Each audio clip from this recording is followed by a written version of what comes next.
Thank y'all for showing up. And hope I can maybe teach you something. I've been catfishing a long time. I'll be 69 Monday.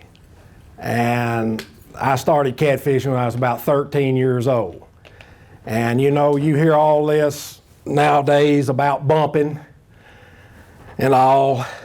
People like myself and people like, you know, Phil King. He's a person that's been bumping a long time. I've been bumping longer than him. He refined it a little bit back several years ago. He called it a controlled drift, which is true.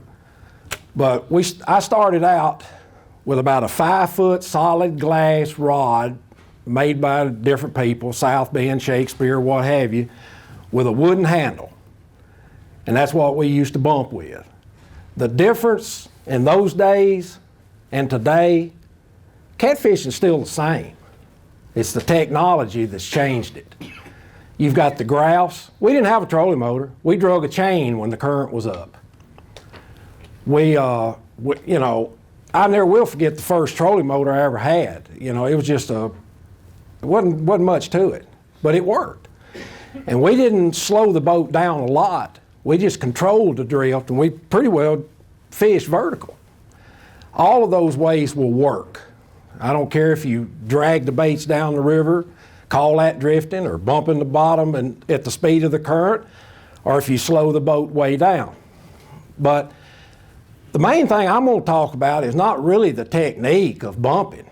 It's the tackle and the rods, the reels, how to maintain, what to do, a little bit on maintenance of a reel, not much. But anchor fishing, as most people do that catfish, and I'm sure most everybody in this room likes to catfish or you wouldn't be here.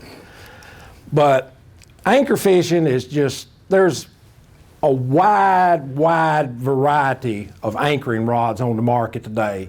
Most of them are E-glass. Excellent rods.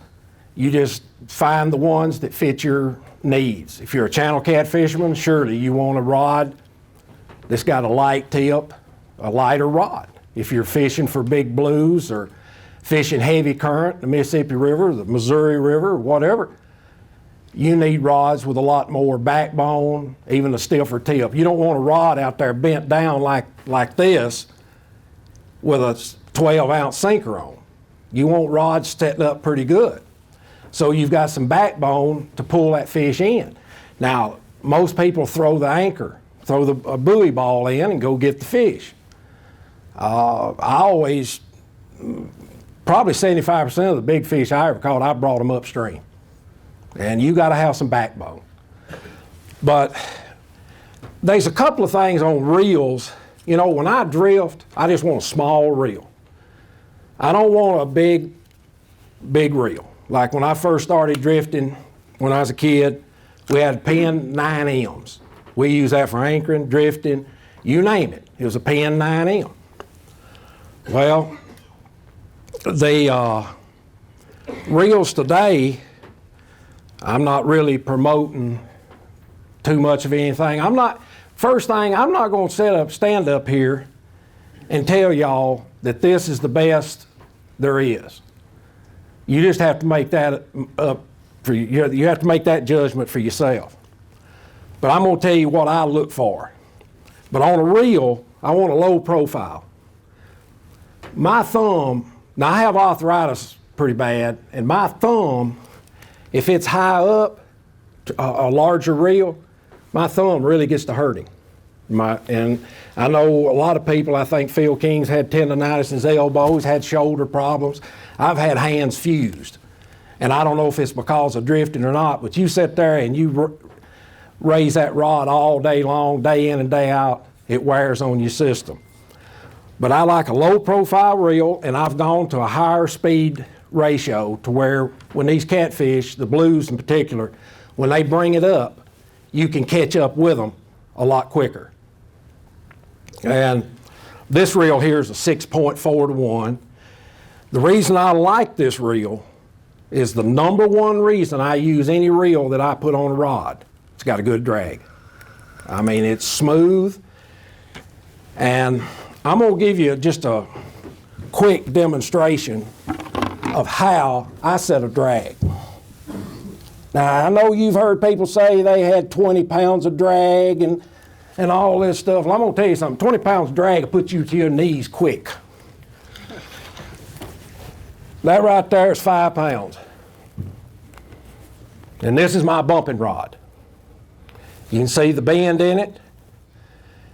And now, what I like to do is, there, see it slipping? That's about right. That's about 5 pounds of drag. It'll slip. That's how I set my drag. I don't worry about losing a fish.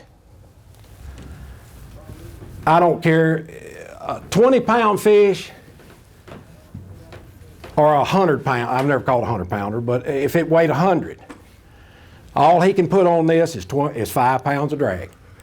That's all he can put. The size doesn't matter. When you're drifting, you're out in that current and you're drifting with the fish. So you don't have to have all that extreme backbone to pull him upstream. You just keep fighting and bring him up. Catfish can't last a long time. They give out pretty quick. My girlfriend and I was fishing last Sunday, and we were anchored, but we were anchored in such slow current, she's using her bumping rod that I built for her, similar to this rod here.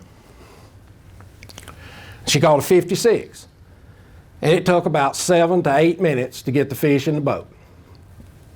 The rod had no problem whatsoever. The drag slipped. Everything was fine. If you have a reel that doesn't have a good smooth drag, you're not fishing with the right stuff if you really want to land what you catch, especially you tournament fishermen. I mean, that'd be kind of disheartening to have a 80-pounder on and lose him because you broke your line, because your drag stuck. And believe me, I've had reels with the drag stick. When you go to the river, when you first start fishing, always grab your line and pull it off like this. These drags will stick. I don't care who makes the reel. If you keep the star drag where it's at, that drag will stick after setting a day or two. Well, just pull you some line out. Because there again, I thought we were going to break a rod here 2 years ago up at Wilson. And the rod was in the holder, the fish grabbed it, the drag was stuck. And I'm telling you, I couldn't get the rod out of the holder, because usually when I grab the rod, I'll slip the drag coming out of the holder. Couldn't get it out of the holder. The rod was bent double, and it was a graphite rod. And I just knew it was going to shatter. But it didn't. We got the fish. It was 40 some odd pounds.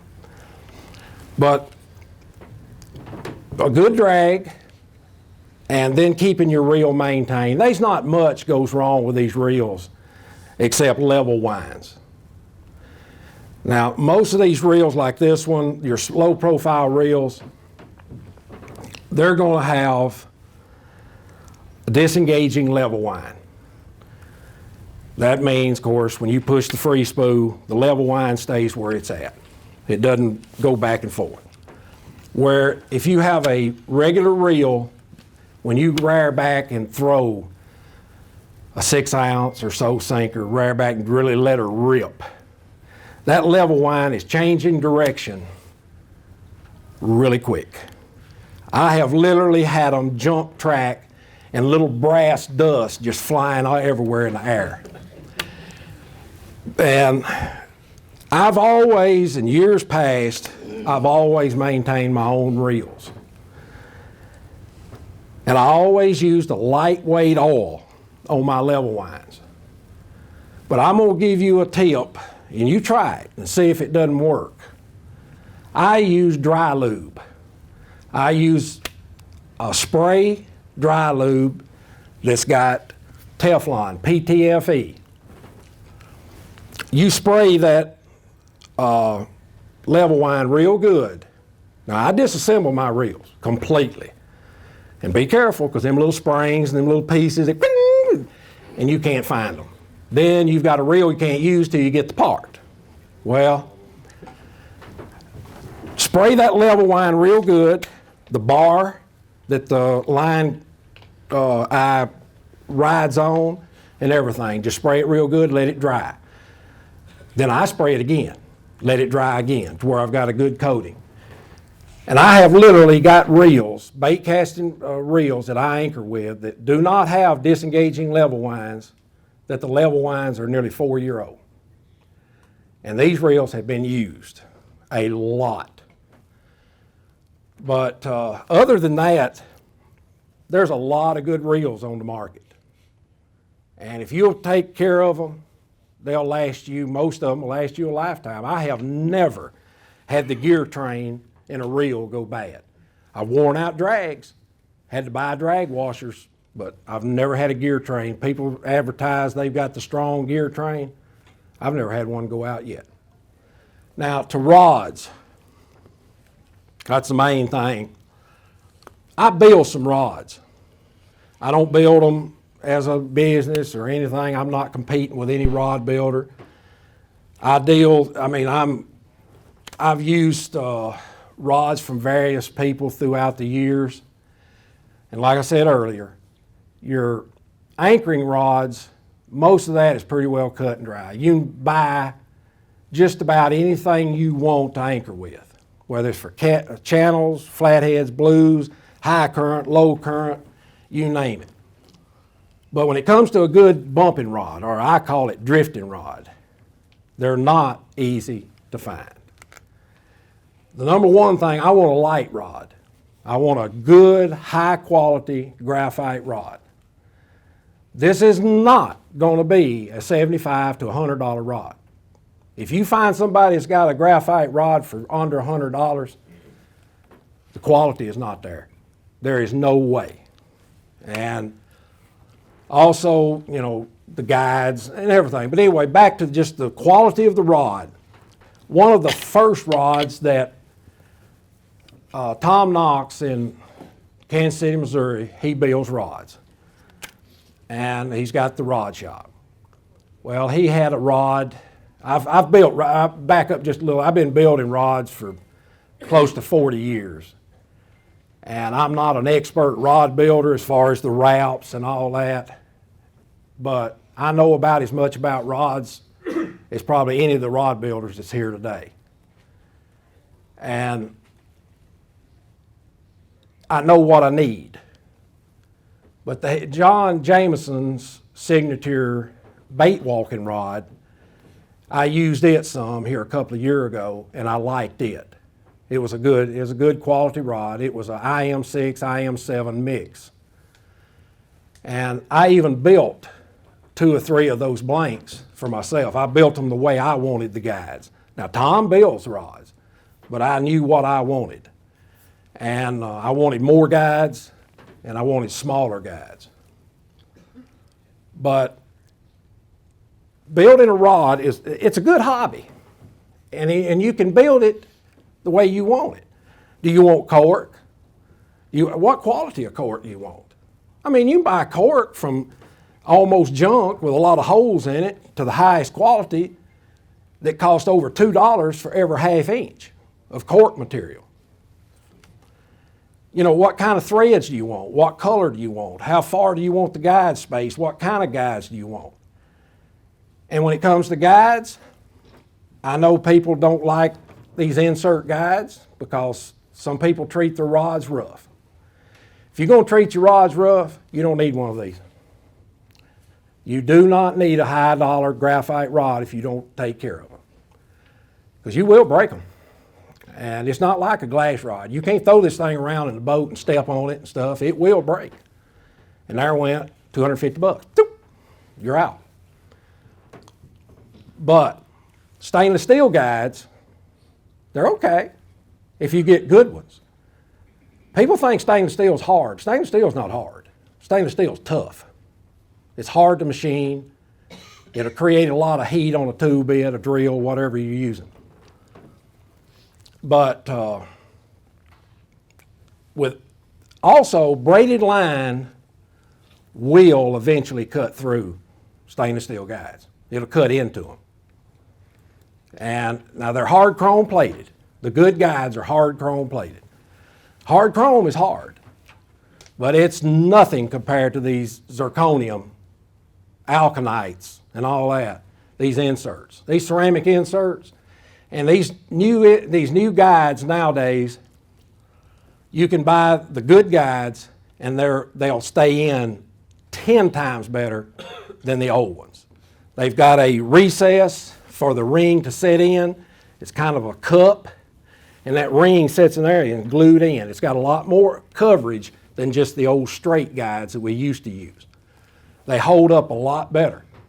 I broke a ring out of a tip this year on one of these rods. It was my fault. I dropped it in the shop, and it hit the concrete, and the tip just shattered. That hard, that quick hit. Well,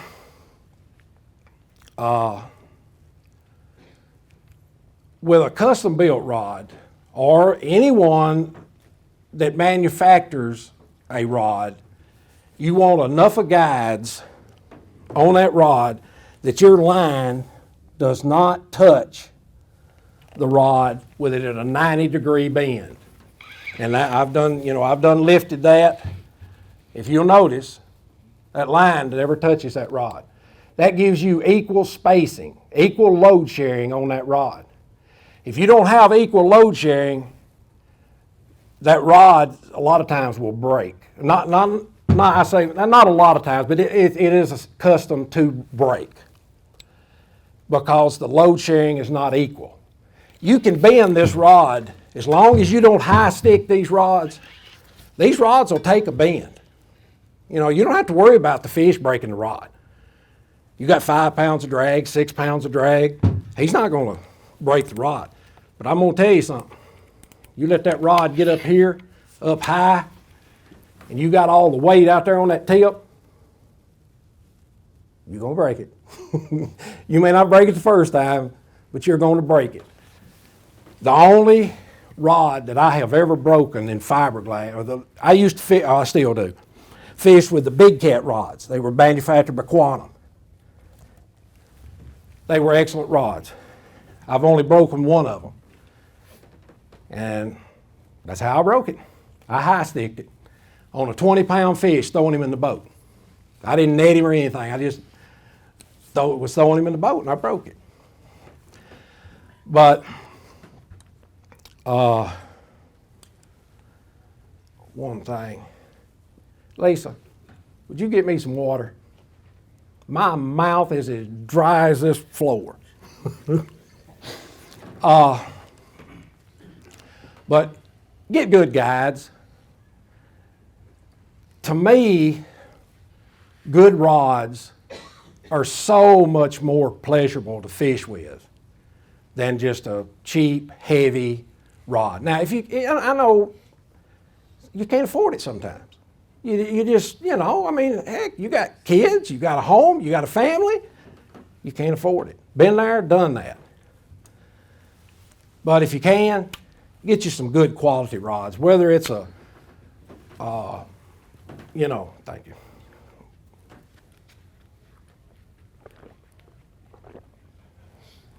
Ooh. I've run my mouth a lot in my life, but I don't think I've ever been that dry. Now,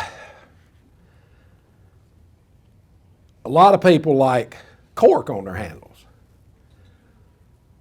A lot of people like, I think Phil King, the way I understand it, he don't want these split grips, these split handle. And if you're going to anchor with a rod, these are not good. This split, this is better. This. That's how you bust your tip. Yeah, you can bust a lot of things like it, yeah. But a rod like this, now this rod is more of an anchoring rod. I brought it along. I'm going to demonstrate it in a minute, some things about it. But in a rod holder, these are harder to get out of a rod holder.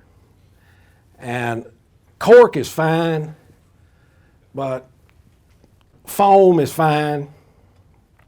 It's just what you prefer. That's the same thing with a custom built rod. With a custom built rod, you can build it the way you want it. Don't get in, if you ever try to build a rod, don't think that you're going to save a bunch of money. You're not going to do it.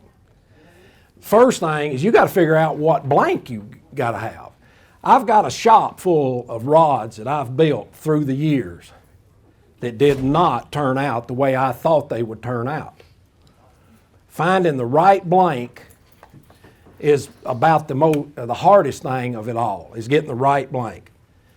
And like, to give you an example, I'm going to put on a 16-ounce sinker here. Now, when I drift and bump the bottom, I am usually using 3s and 4s in the Mississippi River. I know if I fish Tennessee River, I use 2s and 3s a lot because you don't have the current. It's just a lot different. Mississippi is a little bit unique. It's pretty deep and it's got a lot of current. Well, if you add a big chunk of bait, say a head, a skipjack head or whatever, and you only have, say, a 3-ounce sinker, if you're slowing the boat down and you're behind the boat 100, 200 feet, a lot of pressure on this rod. I mean, when you lift, you don't want that rod bending a lot. The more a rod bends, if you get a rod that's got a light tip, just say you went and bought in general, a flipping stick, a bass flipping stick. They're usually a fast to an extra fast action tip. The rod has probably got the backbone to handle the fish. But when you lift, that rod will bend and bend and bend before you ever lift your bait to let it back down again. The more you have to travel, the more it works you. That's just like rod length. Personally, this 7.5 foot rod, personally, it's easier on me in a day's fishing to use a 7 foot rod because you've got less leverage on you. You put 1 pound out there, the longer that rod is, the more pressure there is here. It's just physics. It's a shorter rod. Now, the short rod doesn't wear the fish down as quick. It doesn't have as much bend. You can wear a fish down quicker, I think, with a longer rod. It works him. It keeps more pressure on him all the time. But if you'll notice this, with a 1 pound weight, that rod doesn't bend a lot. And of course, like I'm using 3s most of the time. But you also got to remember the bait, because that bait, that water resistance adds a lot. Your spacing on your guides, as I covered a while ago, that's important. And where you got equal load sharing, and you always want to have enough of backbone. I don't like a rod, myself personally, that bends through the handle. I want it to stop bending right along here. That's it. I want enough of backbone. This rod here, this other rod, is more of an anchoring rod, but it's a little different than most of the rods you'll find here today at the show. This rod is, now I've got a smaller reel on this rod than I normally use. This rod, I would use most of you are familiar with the Dakota 500s. That's about the size reel I would use. I think I said rod, but this rod is a composite rod. It's graphite. Most of the graphite's in the butt. From about, let's see, where's it changed color? Right here. From here, to my right hand, this is graphite with some fiberglass. From here out is mostly fiberglass. And if you'll notice, it's got a pretty light tip. But when you load her up, that's it. That's all she'll do. I mean, it doesn't bend back here in this handle. This rod saves you about 2 ounces, which really is not a problem when you're anchored. you've got the rod in the rod holder. You're usually not holding it all day. You can take this rod here, I believe, was 10 ounces when it was completed, about 11 ounces. These rods here are 8 ounces when they're completely built. The blank is like 5 ounces, and when they're completely built, they're 8 ounces. But a rod like this is equivalent pretty much to a medium heavy E-glass rod. That's about, but the good thing about graphite, it'll take that bend. It'll take a little bit of abuse. And since did I say graphite?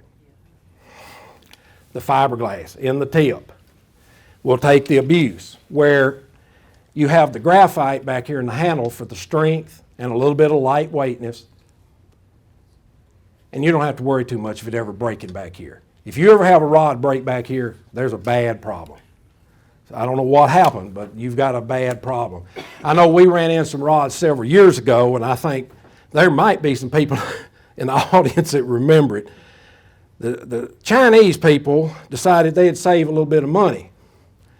And they run a good glass blank down to here. And then they put a lighter weight piece here back and glued it in. Well, the rods were breaking right here and here, somewhere in this reel seat area, breaking completely in two. And you always want a one-piece blank. Runs all the way through the handle. Does anyone so far, from what I've said, does anyone have any questions? Yes, sir. You're talking about you like the smaller guides. What does it give you by having a smaller guide? Do you have more contact with your blanket and more sensitive? Well, I like them to be a little closer to the rod. You're not as apt to be bumping them as bad. Like a lot of people here on this stripper guide, usually most people refer to this as a stripper guide. This is your first guide after the reel. This is a number 16. Some people, these rods out here that's got 20s for the stripper guide, and some of them probably bigger than that for a bait caster. That's fine. I mean, it's not going to affect your fishing. It's not going to affect your casting. It's just a personal preference that I have. I like a smaller guide, and they just don't seem to get in the way as much. That's about it. A lot of this is personal preference. Okay. Yeah. And I've got a follow-up too. You said you can run out about 100, 200 foot of line whenever you're bumping? Oh, yeah. Yeah, and I have had as much as 600. Oh, yeah. Like on the Mississippi River, I'll give you an example. I know a lot of people can relate to it. I don't know if you can or not, but sometime in the Mississippi River, the currents on the bottom and the surface will be different speeds. And I've hit spots where the current speed on surface was slow. Last year in particular, I was catching some good fish in one spot that was about 90 feet deep, and the current on the top, I would say, was 3 miles per hour, and the current on the bottom must have been at least 4. Well, I was running my trolling motor about on 5, got an iPilot, and I'd run it about half speed a lot. I just kept the same speed, and he had a 4-ounce sinker on, and I just kept walking that bait down the river because that current on the bottom just kept pulling it. I literally run all the line off of mine down to the backing. So I know I had 600 feet of line out. But I was catching fish doing that. Most of the time I'm 100 to 200 feet behind the boat. Thank you. Anybody else? No questions? Well, I can't believe I explained this stuff that good. Go ahead. When you're bumping back like that, are you using a line counter reel, or are you? I don't. Okay. Most people do. These people in here that I know do. And very few of the line counter reels are a low profile like this. That's one reason why I don't use them. There's nothing wrong with them. You know, it's a matter of personal preference. I know Phil King and his fishing partner sitting there. Phil, with his customers, if they lose the bottom, he'll look at his line counter and say, well, I've got out 150 feet of line. What have you got? Well, I got out 200. Well, you got out too much line. Bring it back, let her back down to the bottom, and you should be around 150, bumping on the bottom. And that's good, but I just keep going to bigger sinkers. I've had customers with 12-ounce sinkers bumping, and they still couldn't find the bottom. I've been doing this, like I said, since I was 13 years old. And it's just second nature for me. I was bumping the bottom when most people out here were still in diapers. But we got a new generation. We got technology now. It's different. But the fishing is still the same. You do it pretty much the same. You just have better equipment and better technology. Let's see.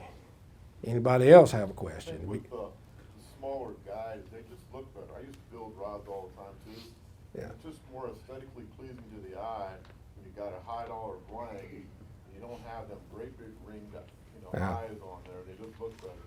And another thing too, is when you buy these rods at Bass Pro and Cabela's, a lot of times you got to be careful because the blank does not go through to the butt, and you get these rods that they look great, made in China, they look fine, but when you really look at them, they're not all the way through the reel seat. That's right. Big deal. Yeah, through the butt, you want a rod that when you're finished with it, it's one piece from here to the tip. And another thing, high frame guides cause the rod to try to rotate on you more. It'll twist on you more. Where if you can keep the line down closer to the rod, it won't. And I'm sure people have seen the rods. They still people builds them where the guides rotate to the underneath side. You'll have like a top, side, bottom, and all the rest of the guides go out the bottom, just like a spinning rig. And the reason people do that knocks out that rotation, that cranking effect to one side or the other that you get with the guides on top. But if you get the spline right, most rods have a spline. And I don't know how to explain it, but you just take a blank before it's ever wrapped and you just put a load on it and you rotate it. And that rod will go, when you get to a certain spot, it go boom, and that's it. That's the spline right there. If it's a spinning rod, you put the guides on this side. If it's a casting rod, you put the guides on this side. There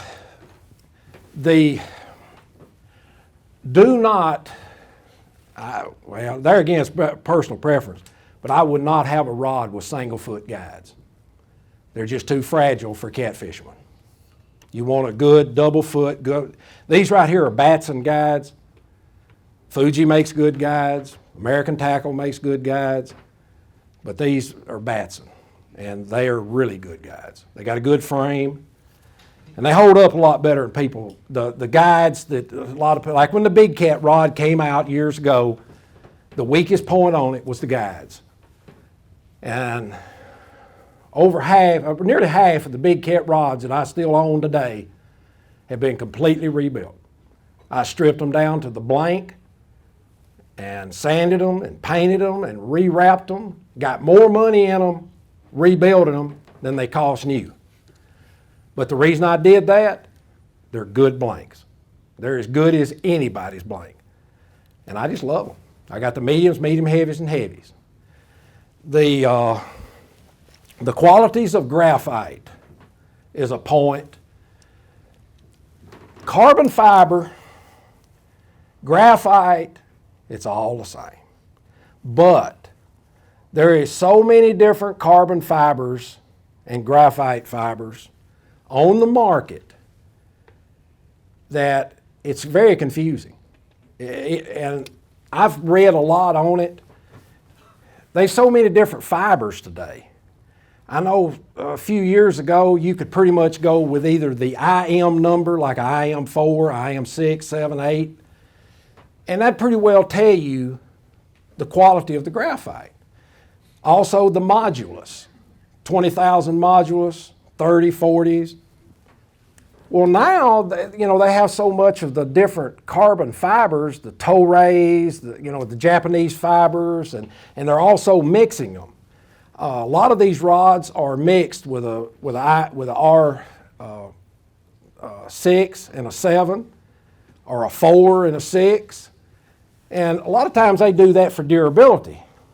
An IM 6 rod is one of the toughest graphite blanks you'll buy. The 4s and the 6s. But you cannot, something I missed here, you cannot feel the bottom as good. The higher the grade of graphite, the harder it is. It doesn't want to bend. You can tell a difference, a lot of difference. An IM6 compared to an IM8 is almost like comparing a graphite rod to a fiberglass rod. The higher quality graphite is more resistant to bend, but also they're a little bit more apt to be the ones that'll break. The IM6s and IM4s, they're pretty tough. They're almost in the same quality. In fact, the 4 is just almost the same quality in strength and durability as fiberglass. I used to keep up with all, the good quality by just looking at the numbers. But nowadays, a lot of manufacturers don't even list what their blanks are made out of as far as the IM numbers. I know Mudhole, Custom Tackle, I know everybody's seen Mudhole advertised here lately if you watch any outdoor shows on TV. But I've built a couple of their rods, good rods, but they don't have the sensitivity that this rod has because they're not as high of quality graphite. The price was about the same, but they don't have this right here is a true IM7. The rod that Phil King uses is a IM6, IM7. It's one grade below this one. In fact, like I was telling you, the rod that my girlfriend caught her 56 pounder on the other day was the same blank that Phil King's number 2 is. I just built it just a little different than his rod. Any other questions? Yes, sir. What blank is that? This blank? Yeah, that right. This blank is a rain shadow from Patterson. It's a heavy action swim bait rod. It came as a 7-foot, 10-inch blank. I cut on this particular blank. Let's see. Yeah. This blank's got 1 inch cut off the tip and 3 inches cut off the butt. Made a 7.6, but it came 7.10. I built one that had 2 inches cut off the tip, and I built another one with 3 inches built off the tip, or cut off the tip. And I just wanted to try. I was afraid when this blank came in, it had a 7.5 tip, which is pretty small for a drifting rod. But when you've got a high modulus graphite like this is, it doesn't bend too much. You'd be surprised. Where a lot of rods with a 7.5 tip, you get a lot of bend right here. Does that answer it? Yeah, this rod came from Patterson, this blank, Patterson Enterprises. And anyone else? Yes, sir. With your guide service on the Mississippi River, Yeah. are you normally in that Alton area, right outside of St. Louis? How do you like that area? Oh, no, I'm in Memphis. Memphis? Yes, sir. I'm in Memphis. Oh, yeah, Alton in St. Louis, I mean, that's a, you got more fish up there than you don't know what. You got, 11 major granaries up there loading 24 hours a day, 7 days a week. I mean, you've got fish around St. Louis, it's unbelievable. Ryan Casey's got a playpen up there. And it's a good place to fish. No, it's not. No, it's not. Stay away. There's no fish. Oh, okay.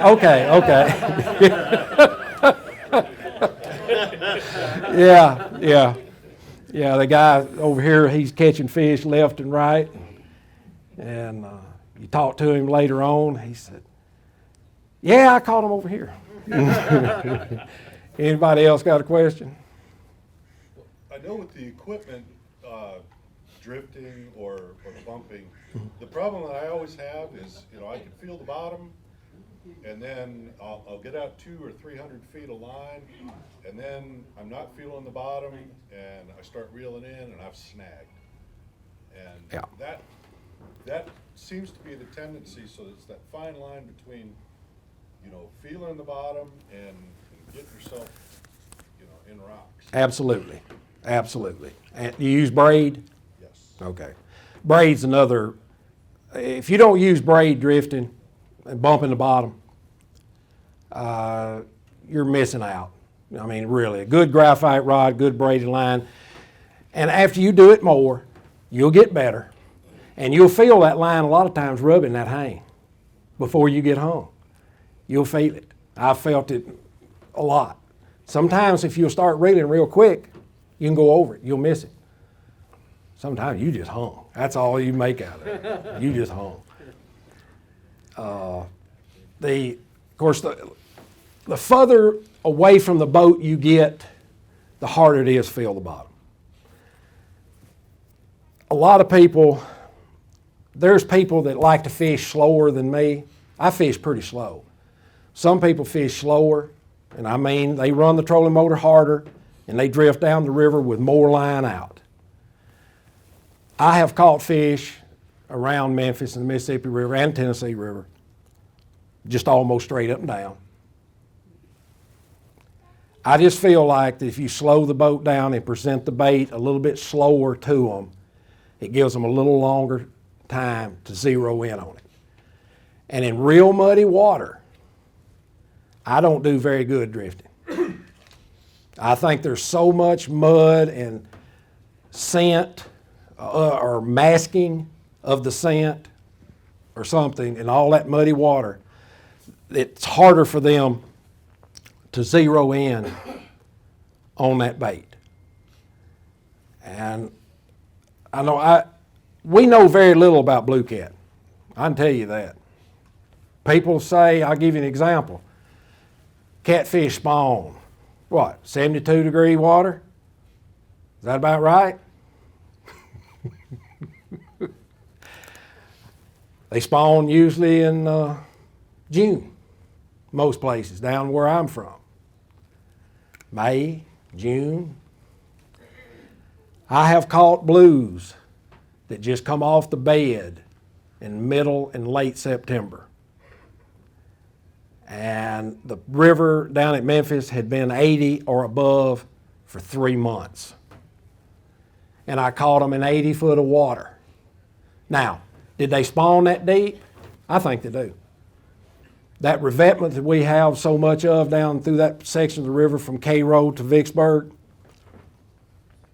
it buckles, it's got caves, it's got little washouts, it cracks, crevices, you name it. Those fish back up in there and they spawn. And I don't think depth, now I could be proven wrong. We have tried and tried, I have, to get our local or our state Wildlife Resources Agency to run a tagging system. Say sport fishermen, guides, what have you. If they want us to be trained, I'll be more than happy to go to a class so I won't hurt the fish. I don't want to hurt these big fish. And this is a good sport. And you're doing yourself and everyone else an injustice by killing these big fish. I don't care how, sport fishermen can damage this fishery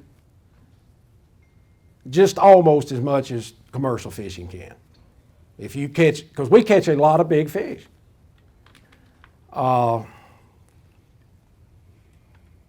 Just try to catch and release. What is it? Catch, release, and photograph? Catch, photograph, and release, CPR? I'll get it right in a minute, CPR. And I believe in people keeping fish to eat. If you want fish to eat, keep you some fish. Hey, that's what they're, I eat fish. I keep some. And I don't know how many of you people keep fish in the 10, 15 pound range. To me, the two best fish in the country are the ones that when they're fried, they're about that long. Fried whole. Them little blues like that, a lot of people think, you're not going to keep that, are you? He's about that long when you catch him. You're not going to keep that little fish. You better believe I'm going to keep it. That is some good eating. Then the others, I like a fish big enough that I can trim. And I skin all my fish. I don't fillet them. I skin them. And then after I pack them on ice, after a while, after they get good and cold, take a razor sharp fillet knife, shave all the red off. Then I fillet the fish off the bone, the meat, trim the rest of the red off, the lateral line, cut it out. When I'm finished, that meat's as white as that screen right there when it's cooked. I do not want any red meat in my catfish. I do not want any red meat in my stripers or hybrids that I eat. And it makes them so much better. People say that a flathead's the only one that's good. Flatheads are good. I've eaten them up to, I shouldn't tell you this, but I've eaten them up to over 30 pounds. I say turn them loose, but every once in a while you just can't turn a good looking flathead loose sometimes. And if you'll trim all that red off, I've had people that they just said, there's no way this is catfish. They say it just doesn't taste like catfish. Well, it is catfish. And it makes a big difference. People also tell me, say, well, you're throwing away a lot. I'm not throwing away anything but something that ruins the flavor of the fish. If you like a real strong tasting fish, don't cut the red out. Let's see. Has anybody else got anything on? Yes, sir. What's your preference on bringing the braid for bumping? Brands, there's not that much difference. They're really not. The only braid that I have ever had a problem with, and some of y'all might know the name of it. I can't remember the name. They've got one that's an 832 with a coating and everything, like Suffolk's. That's the only braid I've ever had problems with. Now, I'm not saying all Suffolk's braids are bad. All I'm saying is I had a spool that I took off and threw it away. It kept breaking. And if you got your drag set right, this is 50-pound braid. You can use this braid until it just gets frayed out, or like myself, we get hung a lot and we'll break off and break off and break off, and finally my spool's getting too small. And I'll just rip it off, throw it away, and put new on. If you use it for a long time, of course everybody I'm sure knows this, but if you don't, you use it for a long time and you've got 20 or 30 feet of line or so that's kind of frayed, you're uncomfortable with it, just if you're in current and you're anchored, just tie the end of your line off to your boat and just sit here and just pull your line off, let the current take it. When you get to your backing, snip it off. Let the line go on down the river. Then take that end that you tied to the boat, tie it on to your backing, reel it back. What you've done, you've reversed that line. You've took the line from the bottom, put it on the top. You're ready to go again. But I hardly ever do that because with customers and everything, we get hung a lot. And when you run through, let's see, one day, I forget now, we run through 24, 25, 26 6-ounce sinkers one day. So every time I lost a sinker, there went a rig. So if we lost 24 sinkers, we probably lost 40 to 50 hooks. Because I do a lot of double hook rigs on big baits. Anybody else have a question on rods, reels, bumping? Yes, sir. What pound do you prefer of your braid? Bumping or drifting and all, I use 50. On my anchoring rods, I use 65 and 80. With braid, it's so small, you can put so much on a reel. And I could probably get by with a lighter braid, but why?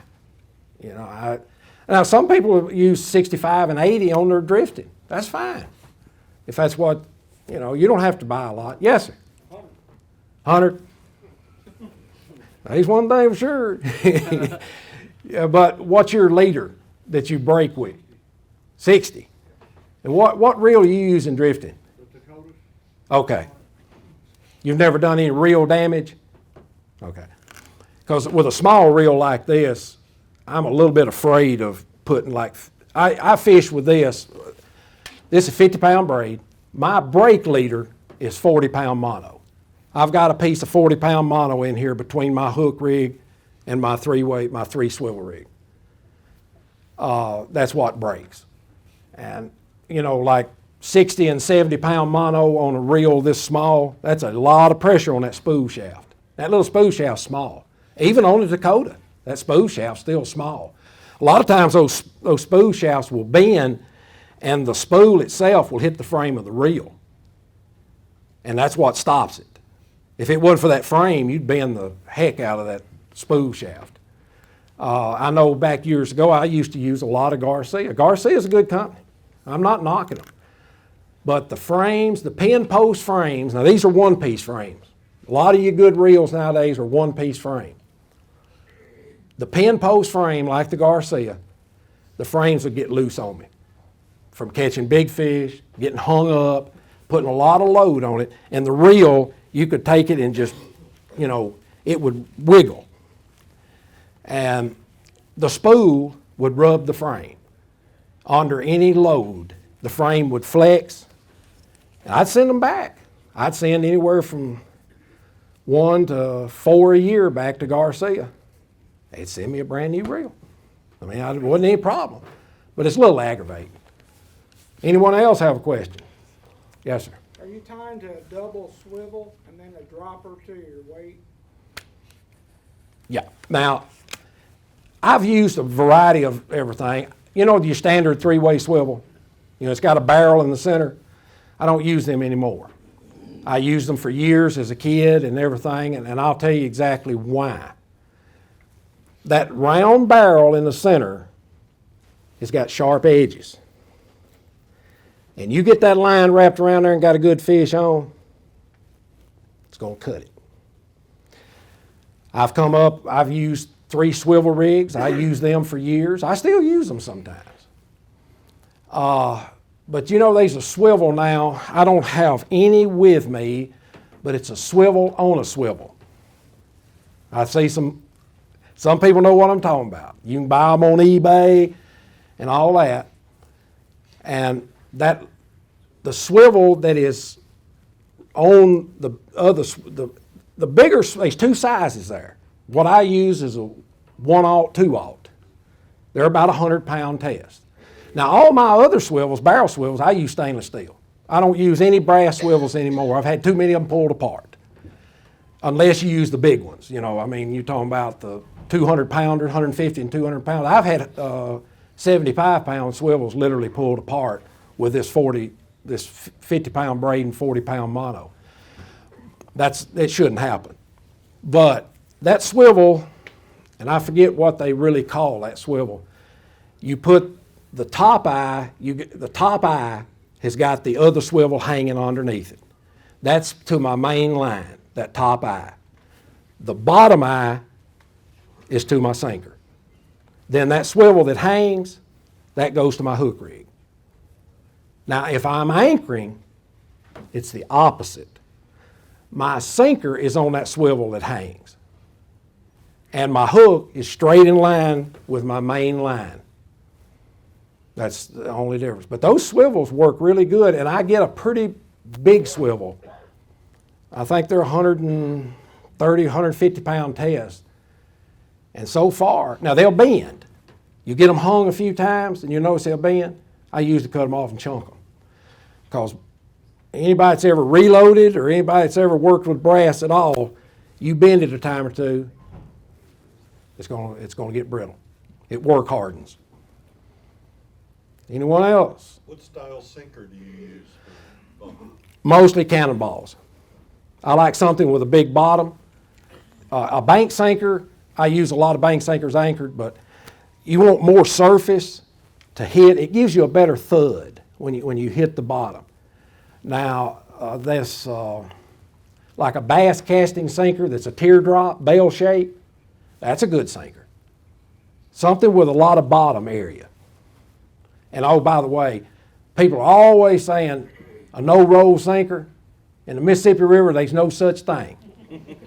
I just want to let you know that.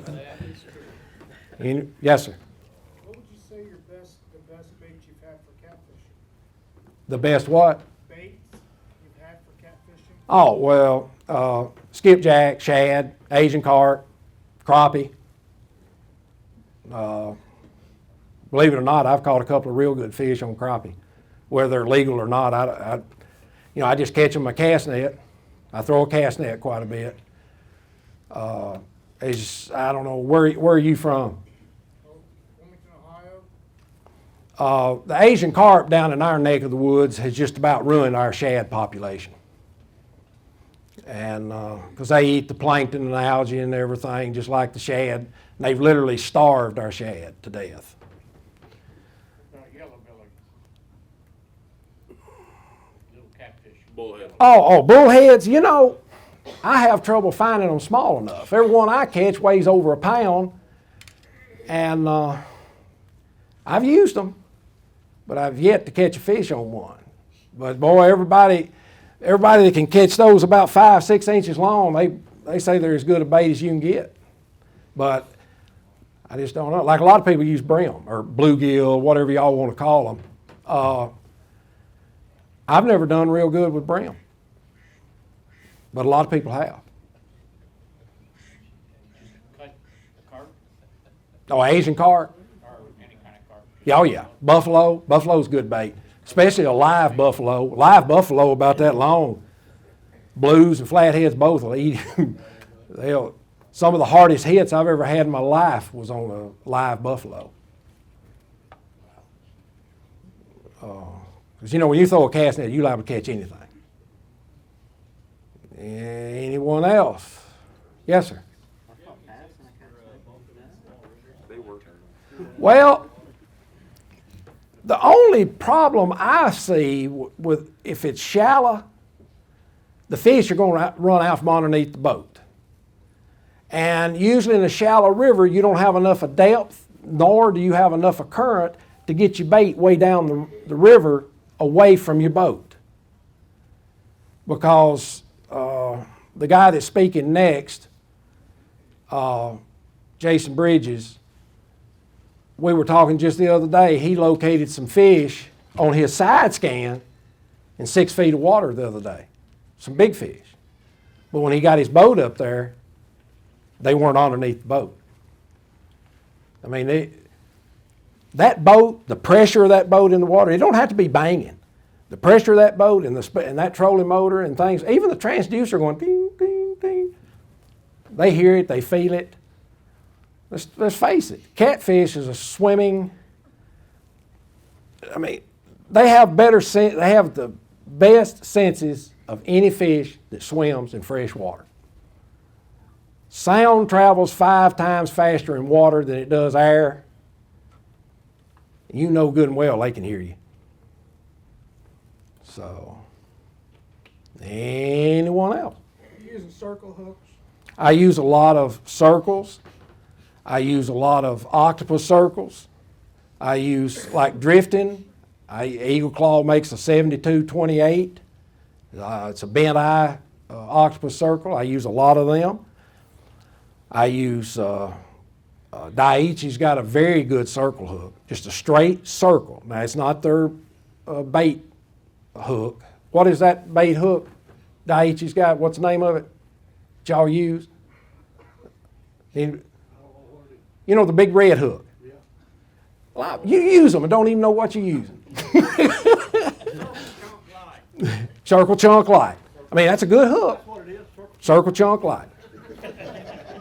And but it's a wide gout, kind of like the Eagle Claws, and I use owners. I use a SSW. It's an octopus circle hook.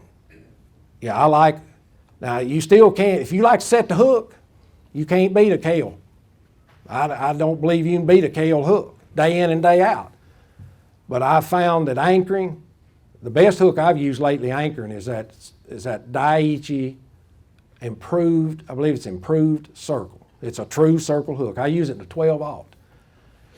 And people think, I've never had but one hook in my life straightened out. Well, I say not straightened out on a fish, but I had a fish several years ago literally mutilate a 7/0 Cale. When I got that hook back in the boat, I've wished 1,000 times that I'd have kept that hook, but I didn't think. I just clipped it off and chunked it. I wish you could have seen that hook. That fish literally twisted it and just tied it in a knot nearly. I don't know how. I evidently had it in the bony part of his mouth, and he just crushed it and twisted it and popped it out. I've never but one time had that happen. So, anyone else? Well, no more questions. Y'all as smart as I am now, and that's not saying a lot. But just remember, have a good time. Enjoy your fishing. Don't get all wrapped up in it. And you know, a lot of times tournament fishermen, they get wrapped up in the tournaments, and if you're a real competitive person, I can see people liking tournaments. But I'd rather just go out there and fish. Enjoy it and have fun. Thank you, folks.